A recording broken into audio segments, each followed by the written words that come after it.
Bonjour à tous, aujourd'hui on va parler de cette boîte à clés qui est connectée sous Tuya et qui va vous permettre d'accéder à vos clés de manière sécurisée. Donc ça peut être un bon moyen pour ceux qui ne veulent pas passer à des serrures connectées, j'en ai présenté pas mal sur la chaîne. Et à chaque fois certains me disaient oui mais au niveau de la sécurité tout ça, là au moins vous êtes tranquille, c'est votre clé que vous avez à l'intérieur. Et chose sympa, c'est que vous allez pouvoir l'ouvrir via l'application, bien évidemment, donner des accès, on va en reparler tout à l'heure, mais aussi via un code, via une empreinte digitale, ou même via des petites cartes comme ça à venir poser dessus pour pouvoir l'ouvrir. Et à l'intérieur de la boîte, on avait notre boîte à clés connectée, une petite anse à venir installer ici, on va en reparler tout à l'heure, un câble USB type A vers USB type C, des vis et chevilles, un petit tournevis, des petits bouchons caoutchouc pour pouvoir la rendre étanche et pouvoir boucher les trous qu'il y a derrière. Et chose sympa, ils n'ont pas été radins sur les cartes, on en a 7. Et en plus, eh bien, on avait une notice, alors où il n'y a pas le français, c'est tout en anglais, mais vous allez voir, il n'y a rien de compliqué. Si on fait le tour de notre boîte connectée, donc elle est toute en métal, très lourde, c'est costaud pour pouvoir mettre vos clés à l'intérieur et puis que ce soit sécurisé. Pour l'ouvrir, moi je vais l'ouvrir comme ça. On a une grosse porte qui elle aussi est métallique, ça fait vraiment pas cheap. Ici vous allez pouvoir poser l'arceau, hop, donc ça se fait comme ça, en enfonçant. Et oui, puisque vous allez avoir deux manières de la poser, soit avec des vis dans les trous qui sont au fond, ou alors en l'accrochant à la poignée de votre porte avec cette anse. Pour enlever la anse, il suffit de l'ouvrir, d'appuyer ici, et ça la libère. Tout ça fonctionne grâce à des piles qui sont cachées là-dedans. Alors il y en a 4, c'est des AAA. Vous savez, c'est les plus petites, c'est celles qu'il y a dans les télécommandes. Et c'est donné pour une autonomie jusqu'à 1 an avec ces piles. Alors ça va dépendre de combien de fois vous l'ouvrez, vous la fermez, bien évidemment. Alors bien sûr, vous serez au courant quand le niveau de batterie sera faible. Et puis si des fois, vous le rechargez pas, vous avez toujours moyen, via le câble qui est ici, de le brancher par exemple à une power bank, une batterie portable, et ça lui permettra d'avoir suffisamment d'énergie pour pouvoir s'ouvrir. Et devant, comme vous avez vu, vous avez des chiffres qui sont rétroéclairés. Ici, le capteur d'empreinte digitale. Ici, le petit récepteur pour les cartes. Et donc du coup, franchement, sur le papier, ça a l'air vraiment une bonne idée, puisque moi, jusqu'à maintenant, ma fille qui est au collège, quand elle revient le soir, je veux pas qu'elle ait les clés sur elle, donc elle avait une boîte à clés complètement classique. Et bien là, on va la remplacer par celle-ci. Et comme vous avez pu le voir, quand vous l'ouvrez, il y a une fermeture automatique. À partir du moment où vous la refermez, hop, ça reste fermé comme ça. Pour l'installer dans l'application, c'est très simple. Donc on va utiliser l'application Smart Life ou l'application Tuya. Vous téléchargez l'application qui est disponible sur iOS et sur Android.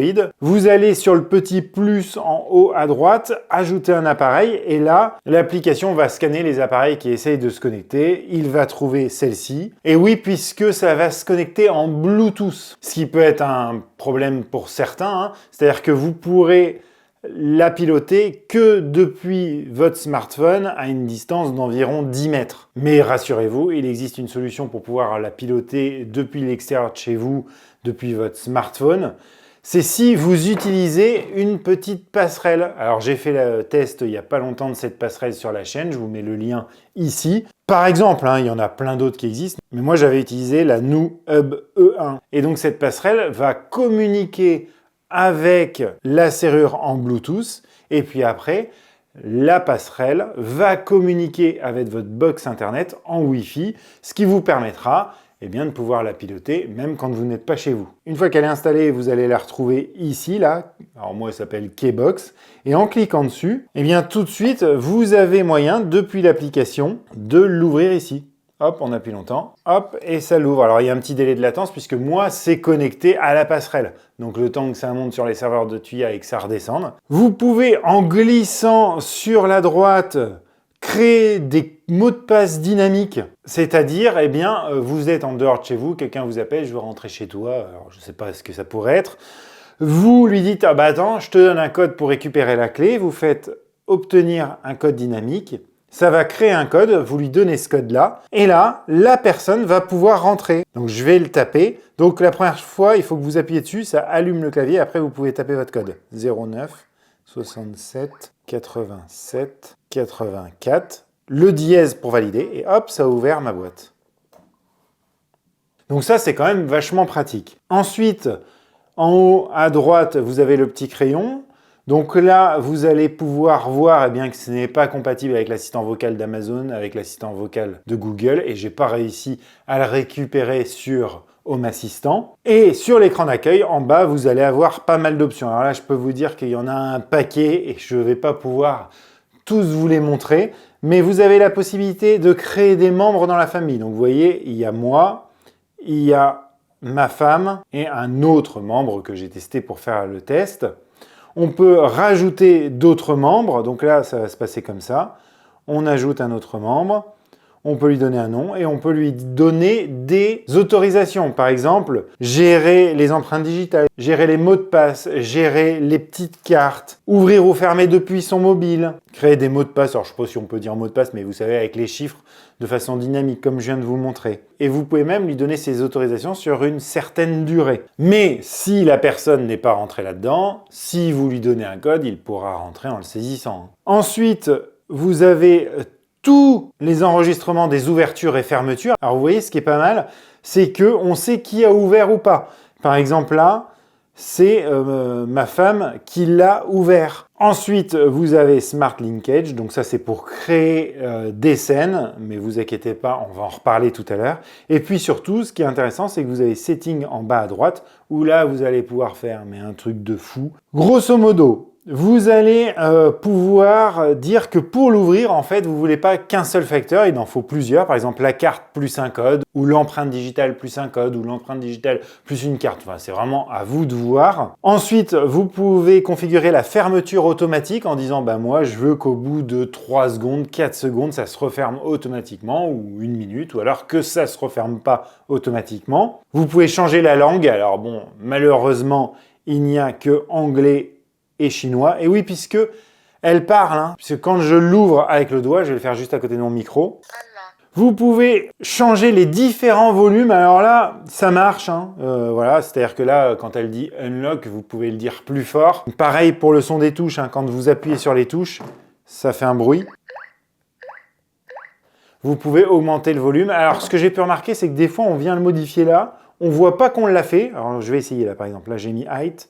Là, je vais mettre en low. Et vous voyez, ça reste height pendant un petit moment, même si la configuration a bien changé. Donc ça, c'est un peu relou, hein, je dois vous dire. Et puis après, vous pouvez changer la direction du moteur. Donc ça, vous le faites pas parce qu'après, pour lui, quand c'est fermé, c'est ouvert et l'inverse. Donc bon, ça, faut oublier. Ensuite, en haut, vous pouvez gérer les empreintes digitales en les rajoutant à certains membres. Vous pouvez également gérer les mots de passe, gérer les cartes, mais aussi gérer des mots de passe temporaires.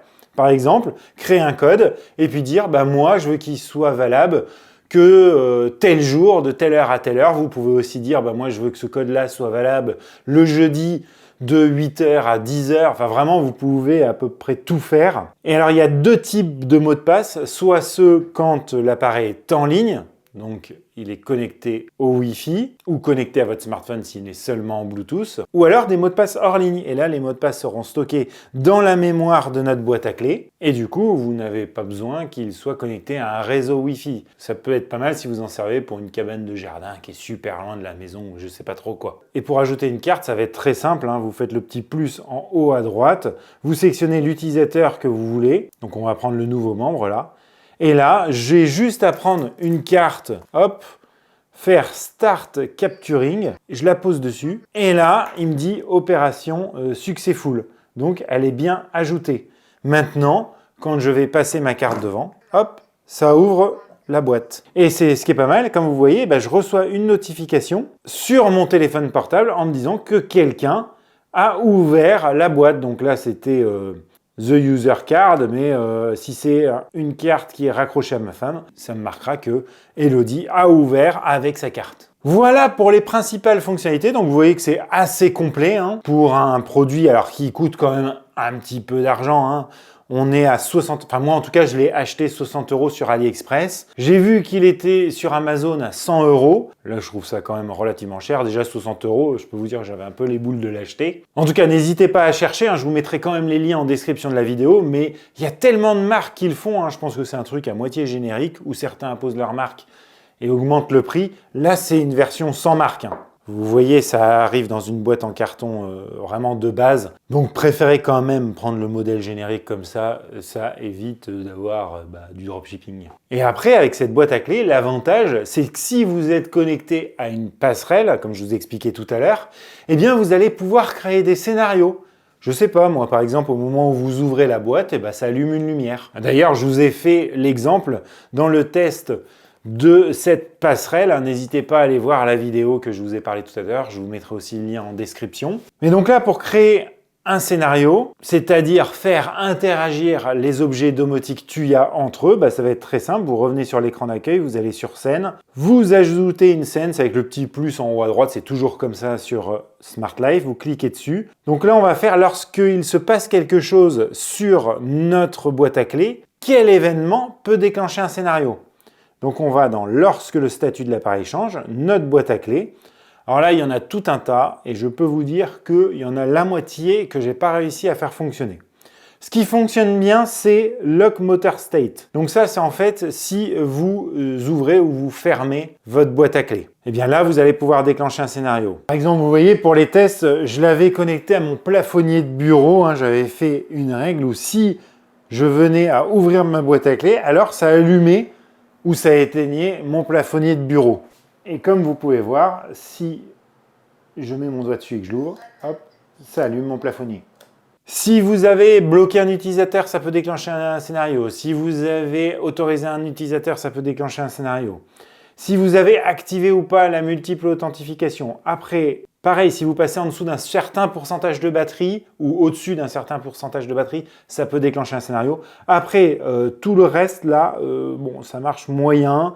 J'avais essayé avec Temporary Password Unlock. Le nombre de fois où des utilisateurs temporaires, en tout cas avec un mot de passe temporaire, auront ouvert la boîte. Bon, ça marche pas. Donc ça, c'est un petit peu dommage. Ce qui aurait été encore plus sympa, c'est que par exemple, avec une carte, pouvoir faire un scénario différent. Par exemple, moi, ma femme aurait pu avoir un scénario différent de moi qui arrive avec une autre carte. Bon, là, c'est pas possible. Donc ça, on a vu quels événements qui se passent dessus peuvent déclencher un scénario. Maintenant, on va regarder dans un scénario sur quoi on peut agir sur notre boîte à clés. Donc là, on va faire, par exemple, la nuit, au coucher du soleil. Je voudrais faire quelque chose dessus, je regarde, je fais alors, et là, ça va être ce que je peux faire dessus. Contrôler un seul appareil, My Keybox, et là, eh bien, je peux activer ou désactiver les messages.